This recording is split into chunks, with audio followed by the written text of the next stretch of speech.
Good morning all. Welcome to Rugby Chat for Tuesday the 3rd of June 2025. A lot of to go through today, but as per last week, a bit of a public announcement. I know a lot of you guys have been following our Might and Red and White page. Currently now that has been suspended due to me sharing stuff and posting stuff, apparently. And the thing is, you know, we get lots and lots of gratitude from people sharing their gear, sharing their posts, sharing their whatever. And down to a simple few, they haven't liked it, apparently. So for those that have been in our tipping competition that had been approved by the union, that is still going. So hopefully you can still get there by going to the link that we do have for the tipping competition, by going to, you know, if you've logged in before, head over to Face Your Fears Jubilee BRU competition and enter your tips as the competition begins again this weekend. But as I said, unfortunately at the moment our page has been suspended, but we will be coming back in anew, guys. And to those that are involved, you know, hey, sorry you didn't get the recognition that you wanted, because, you know, at the end of the day, this is social media and we're all meant to be friends. Well, I thought we were. And so, yeah, basically, I'm going to move on. I'm not going to let them bring me down. I still follow West Coast, still follow the Buller. And yeah, so that's just me getting that off my chest. So stay tuned and we'll move on from there. But until we can sort out the Might Arena White page, is not dead. It is just in a hiatus until we can sort out a new platform for it. So welcome to Mike Sheehan. How are you, Mike? How's Mid-Canterbury? Yep, very well, Rebs. Yep, I'm good. Yep, still ticking along. Another weekend of club rugby down, and move on to the next this weekend. Yeah, yeah. Well, there was a lot of rugby on around the country this weekend, but of course we also had some unions taking the King Charlie's birthday off. But shall we start with the Ngāti Porou East Coast versus Poverty Bay game up there at Whakarua Park? Poverty Bay, after a couple of dismal seasons recently, hey, they came and played, didn't they? Yeah, I was quite impressed with Poverty Bay. It looked like a good day up there at Ruatoria. There was supporters on horses and all the good things that come with that type of area and their game. Very passionate supporters. But yeah, I thought it was a great game from both sides. Poverty Bay surprised me a bit in the way they come to play. They took the early upper hand, but East Coast dug deep as they do and clawed back to get a victory, which will be very pleasing for our mate Kahu, I'm guessing. Yeah, so the final score there in the annual King's birthday game was 28-22 to Ngāti Porou, and it was awesome to see a bit of back chat there from Poverty Bay under the posts, and the referee didn't like it, gave a penalty, gave a free kick penalty, and on his 100th first-class appearance, Sammy Parks tapped the ball, didn't muck around, straight under the post to dot down in his 100th first-class game. So, and that actually ended up being the winning of the game because it was an easy conversion out front, and of course they only won by 6 points. Yeah, it was good to see Sammy and Carlos Kemp back at 9 and 10. Obviously, Richard Green had his 50th appearance as well, and yeah, I thought Hawani Te Moana was my man of the match for East Coast. Just a typical number 8, just charging, carrying the ball. But yeah, no, it was good. It was a good game, and it's going to be good for both teams going forward into the Heartland season. They'll take a lot of confidence from that. Oh, totally, and yeah, I'll lock it in now. They will be definitely minimum. I'm going to say minimum Lahore Cup semi-finalists again this year. Because we just don't know who they're going to, you know, throw the checkbook at And so it'll be interesting to see because a few of their players from last season are playing really well in the Bay of Plenty, and if they bring them back, you could almost circle them for a Meads place. So yeah, keep an eye on Ngāti Porou. The other big game down south this weekend was the Top Cup, been going since 1913 between South Otago and Central Otago. And we did our little virtual, and Central Otago came out on top, and South Otago, they weren't happy. They reckoned the game was rigged. And but hey, both Central Otago and South Otago, or Southern Premier Rugby, both shared the game. And, the Central Otago totally came out on top, winning that game, turning around a 40-point loss last year to win by, I think it was 20 or 30 in the weekend. Yeah, it was a good game played at Molyneux Park in Alexandria. Both teams threw everything at each other. I was back in Central Otago, as you do. Dean Cinnamon got three tries. He just passed his 100 caps in club rugby down there. I think he plays for Matakanui combined out of the competition down there. But yeah, no, it was another good game, another good crowd, and I watched the captain's speeches, and yeah, both captains were pretty happy with the way they went. Yeah, so it'll be interesting to see who makes that Otago country squad now moving into the deeper into the rep season as we move along. And then, of course, yesterday up there at Tico Kino, Wairarapa Bush took on the Central Hawke's Bay rep side. And, it was a bit unusual to see which way that would go. First game under new coach Jamie Williams at Bush. And they've already played 3 or 4 matches against Central Hawke's Bay, winning them all. But yesterday, record score, 64 points to 5. All local players for Wairarapa. I think they had a couple of ring-ins from Wellington. It was a non-first class game, so they could get away with that. But Ashton Coates, he had a blinder in that game with the boot. So Wairarapa Bush making an early statement. I actually forgot about that game until you just mentioned it. I was busy yesterday, but yeah, no, that's good for Wairarapa Bush to get a game under their belt and get some combinations working together, and we'll just see what the Heartland brings. Yeah, well, I have spoken with Central Hawke's Bay, i.e., because we share stuff, and they love us sharing stuff, right? And I asked them if there was any coverage, and they said if you on YouTube, look up Onga TV, that's ONGA TV. They apparently had a camera crew there yesterday, so at some point over the next 24, 48 hours, we will have we'll share their game coverage of that match and share that to Rugby Heartland, so you can have a look at some good old classic provincial farmer rugby out in the Wops, because I've never even heard of Tico Kino before, to tell you the truth, until last week.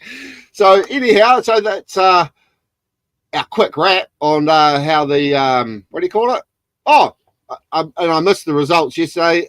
Did you catch up with what happened down in Southland with the Southland country? No, I didn't know. Okay, well, I missed that one. I've been a bit busy, as you might guess. So we'll find those results and come back to you later. But I suppose we have to now talk about the big business, don't we? We have to talk Super Rugby and the results from last weekend, the final round of Super Rugby 2025. Wow, Highlanders Chiefs on Friday night. It was good to see Sam Gilbert get that try. Was it Gilbert? Yeah, at the end there, and they gave him the conversion to close off his tenure at the Highlanders. But the Chiefs, 41-24. We saw it coming, but it's that season for the Highlanders, isn't it? It was like they lost 7 games by less than 7. They could have easily been in that top 6 this year. Thoughts? Yeah, it was a disappointing game from the Highlanders. Obviously their season was pretty much over. They're just playing for pride. But, another dominant display from the Chiefs. And, they're deserving of their top of the table position at the moment, as far as I'm concerned. Yeah. Well, I mean, they are looking good. And, at this point, it's looking like we'll probably have a final in Hamilton. But then across the ditch there, 33-31 to the Crusaders. And now, if this doesn't get our chat bot working, I don't know what will. The knock on by Sevu Reece. Well, I know, you got a referee, you've got a linesman, you got another linesman, you got 55 TMOs. They all didn't say anything about it. The Aussies spent the rest of the night being Aussies about it. Can I just say 1905, All Blacks versus Wales at Cardiff Arms Park, and Wales, New Zealand had a try disallowed when even the referee on his deathbed said it was a try. I made a mistake. Why can't we have mistakes like that? I mean, okay, I'll be up in arms if it happens in the Canes, right? Sure. But the thing is, on a Saturday afternoon at your club room, what are you talking about? You're not talking about the result. You're not talking about this. You're talking about, why didn't the referee pull up that forward pass or whatever, that knock on? To me, that is what's been missing, is that human factor in rugby in the world, all over the world. There's too much reliance now on the TMO. Yeah, well, one word that describes that Crusaders win is lucky. They were very lucky to win that, and obviously that controversial decision, it was quite clear to see what happened. The reactions on social media afterwards was pretty intense, and there was a lot of unhappy people. But I mean, with all the technology we've got these days, you'd think on calls like that they'd get it right, but just move on, I guess. Yeah, in the famous words of someone, flush the dunny. Yeah. Results in the book. And then, of course, we go to Saturday, and then the Blues, well, oh, man, the Waratahs just didn't show up, did they? Yeah, well, that's been the catalyst of their season. Well, some games of their season, they've just haven't even looked like they're going to win a game. And I think that game on Saturday was one of them. The Blues came out absolutely firing. Their kicking game was unreal. Bowden Barrett, and then there was a bit of friendly banter from Rico Ioane on some socials afterwards. So, yeah, that's going to be a big week for them. They've obviously found their mojo, and they've got a title to regather. Yeah, well, I'd just like to throw in there, they got their mojo against the team that finished 8th, 9th. You know what I mean? If you look at those top three, well, the top six the teams above them that finished above them, it's going to be an interesting qualifying final series. But then, of course, the Hurricanes knew what they had to do. If they really didn't want the Blues to be there, they could have let Moana Pacifica win and go ahead on game differences. But the problem was the Blues did get that bonus point, and there would have been no way in living heck the Hurricanes would have given the Moana a bonus point victory. So the good news there is the Hurricanes will be finishing 4th, and that's probably one of the safer places to finish on the table.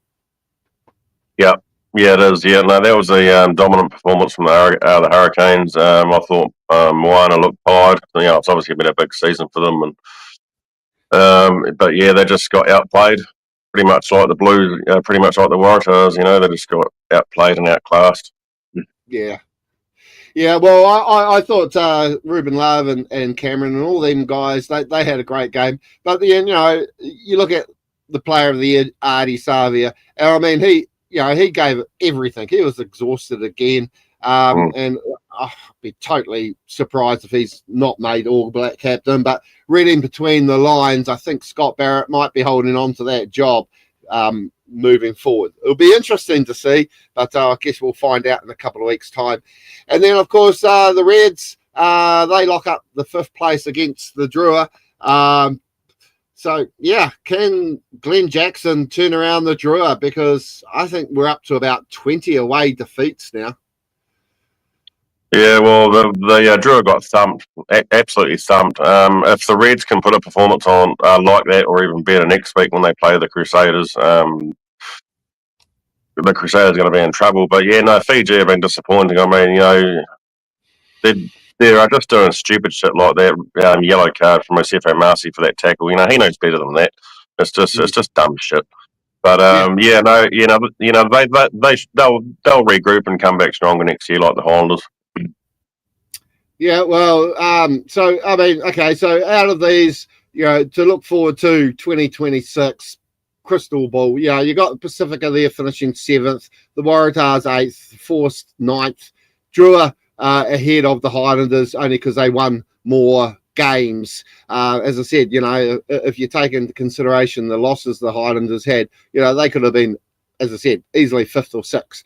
So, out of all of those, would you believe that the Highlanders are the only team that's probably going to make any impression in 2026?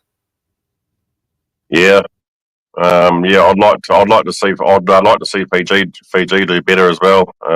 I've got a soft spot for them, but yeah, no, I want to see the Highlanders do better. Yeah. Needs to happen. Well, it needs to happen. It's their second wooden spoon. The last time they got one was back in 1997. So, And then, of course, as I said, we've got the top 6 there, locked and loaded. Now, just something I just noticed on this graphic that Super Rugby put out. If we got black, red, blue, gold, red, blue. If you look at the bottom teams, blue, blue, blue, blue, blue. The only reason I mentioned that is I saw an image on Facebook this morning, and it had all the football teams from 1980, 81 in the English First Division, and there was only 2 teams that weren't either red or blue. So maybe if they are looking at changing jerseys or doing something a bit different in 2026, maybe blue's not a good colour to be wearing if you're superstitious. They're pretty popular. I know. So, I mean, okay, the Blues, they've made it, but they had to scrape in. But, yeah, so what we have to look forward to is the competition coming up. But then, of course, after everything, I'll see if I can blow this up. It's a bit blurry, but we'll read out the names. So, Super Rugby have come out after 16 rounds, and they've called out their team of the year. In the front row, we've got Alan Alatar from the Brumbies, Ikanavera from the Drua, and Angus Bell. I mean, this is all based on the points that are given throughout the season. Angus Bell from the Waratahs. No Kiwis in the front row. Yeah, well, they Aussie have got a Aussie reputation of producing some pretty outstanding props, i.e. James Slipper, and the one there wearing a Brumbies jersey, he's pretty good as well. Yeah, Alatar. Yeah, and then, of course, in the locks, you've got Williams from Western Force and Patrick Tuipulotu from the Blues. And then in the back row, you've got Hooper, and then a tie between McRae and Tizano. I would have thought Tizano should have just been there, been the top try scorer for the year. And, of course, player of the year, Adi Savia. So if you look at that forward pack, there is one New Zealander, well, other than Adi, of course, but one from a New Zealand franchise in that forward pack. I've thought the New Zealand forwards have been going quite well. I mean, how they come up with these point systems, it's crazy. Yeah, I probably would have taken away Hooper and put McRae on the other side. Yeah, well, but what about Duplessis Karefi? Yeah, well, there's him and there's Satisi and Blackadder, Yeah. So, I mean, it's a bit crazy, but hey, these are the people that run the game, and this is who they reckon it was.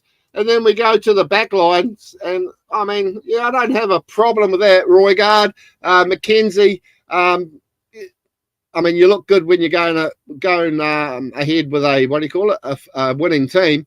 Tava Nawai, well, he was a lock-in. AJ Lamb at second five, or at centre. I don't know. It's almost like the Blues have been paying people. Then you got Harry Potter out on the wing. What's the go there? I mean, sure, he had a good season, but to be in the team of the year, Harry Potter. And then on the other wing, we've got Kini Naholo, and at fullback, Suali. He's good, but he did a couple of wonderful things during the season, the league convert. But, I mean, really? Yeah, I probably would have taken Harry Potter out and put Corey Toole in there and chuck Rico Ioane in there as well, and maybe put, I don't know, Kirtley Beale at the back maybe. Well, yeah, I mean, but then what about Sean Stevenson? What about, as I said, even Brett Cameron or Ruben Love? Ruben Love. So it is an interesting team of the year from Super Rugby. Makes you wonder what the heck's going on. But anyway, this is what we've been building up to, isn't it? The finals kicks off on Friday with the Crusaders taking on the Reds, 1v5. Oh, was it? No, 2v5. The Chiefs taking on the Blues, 1v6, and then the Brumbies taking on the Hurricanes, and that's 3 versus 4. So we'll have a quick look at the first game, of course, and graphics courtesy of Super Rugby, because I'm learning. Apparently, everyone wants a shout out. They put the stuff out, we share it, and hopefully we'll be fine because we've credited them. So, Crusaders hosting Queensland. What do you reckon? Oh, I think Apollo Project Stadium is going to be absolutely pumping on Friday, sorry. But I'm picking the Reds. Yeah, I think the Reds will be. I mean, they've only got a couple of games left. Remember, the Crusaders at Apollo Projects before they move into their fancy new digs down in the city centre next year. So they'll be wanting to sort of send off the interim ground since the demise of Lancaster Park. Oh, I miss Lancaster Park. But, I think good on the Queensland being there. But I think at home, it'll be a packed-out crowd, of course. It'll be interesting to see who gets selected for that game. To me, in my tipping comps, I will be going Crusaders by, I'm going to say, I think they're going to turn it on, and I think they'll win by 13 plus. Yeah, I'll take the Reds by 6. Oh, you really don't like the Crusaders, hey? That'll get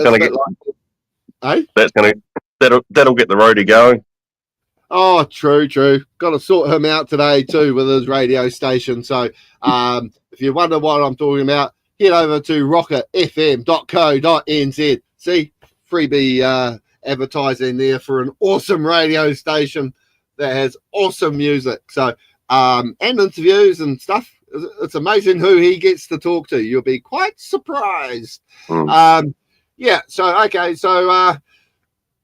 any players here and you think will be starting to put up their hands to say, hey, okay, we're in the finals now, time to turn on the magic to show Scott Robinson that they haven't lost any mojo, namely Ethan Blackadder? Yeah, there's a lot of talk online about Ethan Blackadder, whether he's going to be picked or not, and what position he's going to play, and whether he's going to remain injury-free, which is obviously the main concern. But, it's going to be an interesting All-Black squad when the time comes to announce it. Obviously, Sevi Reese will be there. Interesting to see what James O'Connor does, whether he gets picked or whether he gets picked for the Aussie or whatever. But, it's going to be interesting. And obviously for the Reds, you got people like Fraser McWright, who's probably one of the best loosies in their competition, and you got Tom Liner, and the list just goes on. Yeah. So then, of course, once we've decided who wins that, and let's just hope it's the Crusaders, of course, because then the Reds will be pretty much gone, finishing 5th. We head over to Hamilton on Saturday night, 7 o'clock kickoff New Zealand time, 5 o'clock Aussie Eastern time. And, wow, this is a battle, but I don't know. Have the Blues just been, I don't know. I mean, to me, I'm going the Chiefs all day, every day. I just think, the Blues have just snuck in there. So this game's being played in Australia, is it? No, it's been played in Hamilton. Okay, right. The Chiefs for me. I think obviously it's going to be, they'll either be cowbells for Africa, but I'm picking the Chiefs by at least 10, I think. But I mean, the way the Blues have come back and finally got their shit sorted, anything's possible. And it honestly wouldn't surprise me if the Blues got up and won it. Yeah, the only reason I say that is because it is a bit is because the highest loser gets a life. So the Chiefs can really go into this game going, okay, let's try a few things. If it doesn't work out and we lose, we still got a home semi-final because that's still the top-ranked team and they'll still get a semi-final next week. But do they want the Blues in the semi-finals? Do they want to sort of set up a repeat of this game, possibly in the grand final at Hamilton? I don't think they will. I think they're going to come out and I think they will go and do the business against them. So if that happens, then it's the only team that has the benefit of the Chiefs beating the Blues will be the game after that over in Canberra.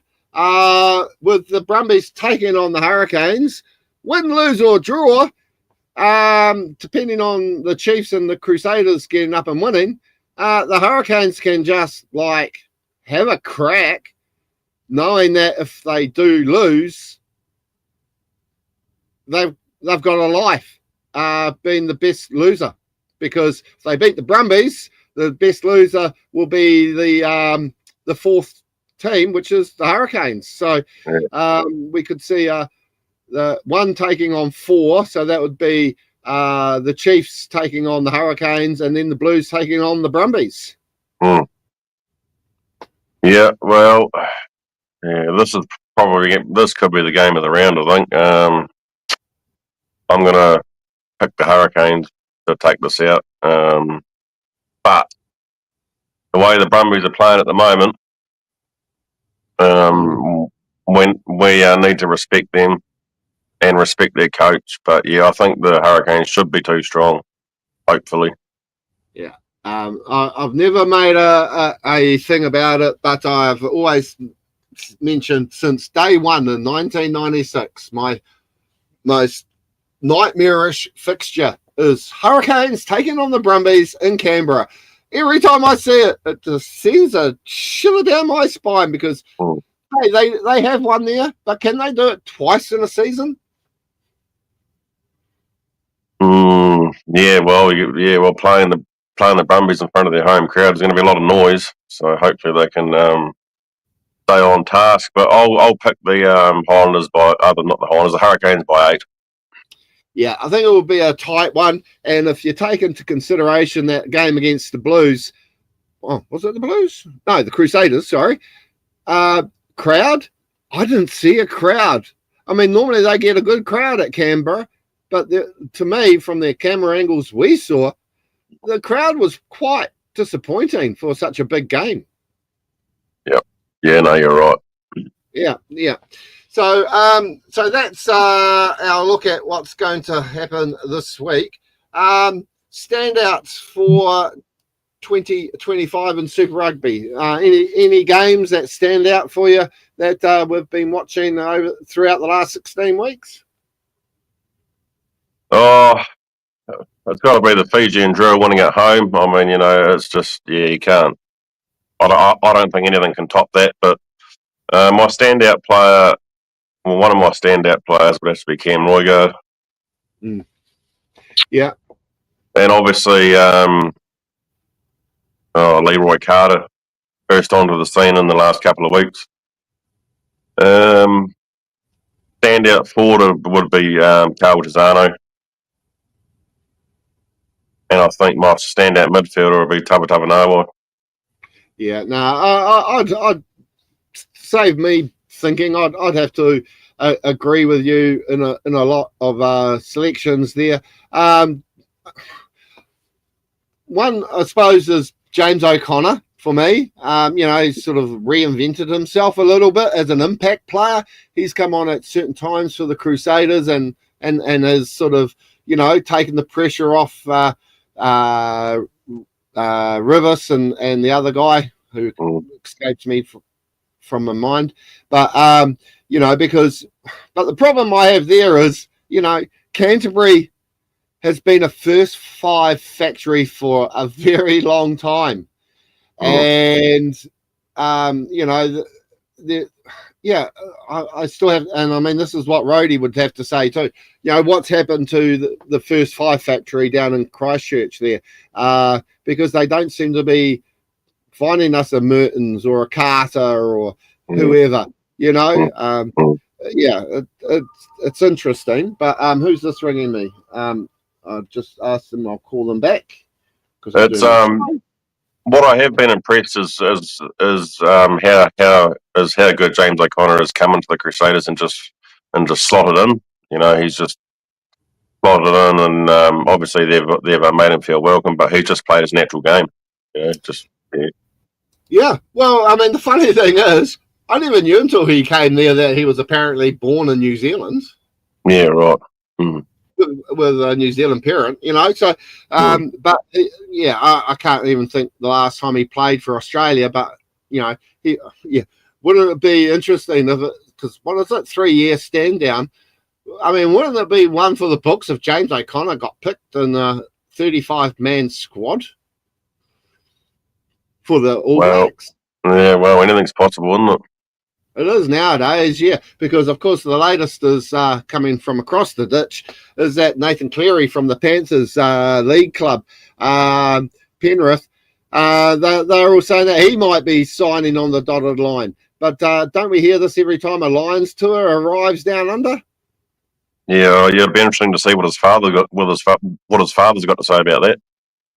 Yeah, I know, because I tell you what, they're going like rubbish. But otherwise, so what we got coming up, we've got the club rugby kicking off again, as I said, all over the place. How did your boys go last weekend in the Watters and the Seti Seeds and all that down your way? We had our game on Thursday last week, obviously, because of King's birthday. We played Rakaya out at home. We come away with a 15-13 win. Rakaya probably had us on the ropes for the first 15 minutes, and the boys got their arse into gear and come away with the win. That was the Waters Cup round, so that kept us on the top of the standings for that.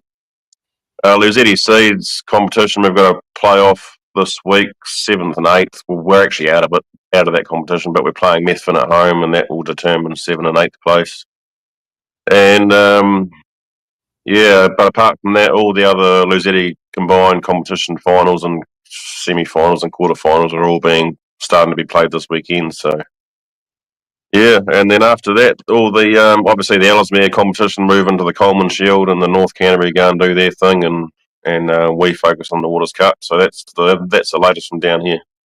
Okay, well, my team up here, Jayville, they got a good away win, 22-20 over Marist St. Pat's, and almost have sealed a spot in the Jubilee final. So that'll be good to see if they can continue with that run of form they've had.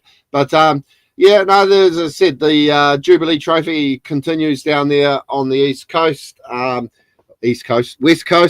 But it will be an interesting roundup, and of course we'll be over it all, sharing all the unions' news, all bar one, because we can't, which is a shame, because I just want to finish it off by saying, if you make statements like, we want to bring community together, we want to share the love of the game in our region, well, you're not doing that when you can get to like 10 million people, I can, to share your love for the game. So, as I said, watch the space. Hopefully we can sort out something at our end.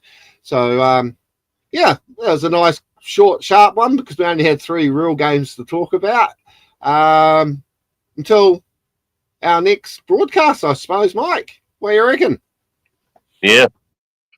Go and do something, I suppose. The weather's not looking too flash down here, but it is what it is.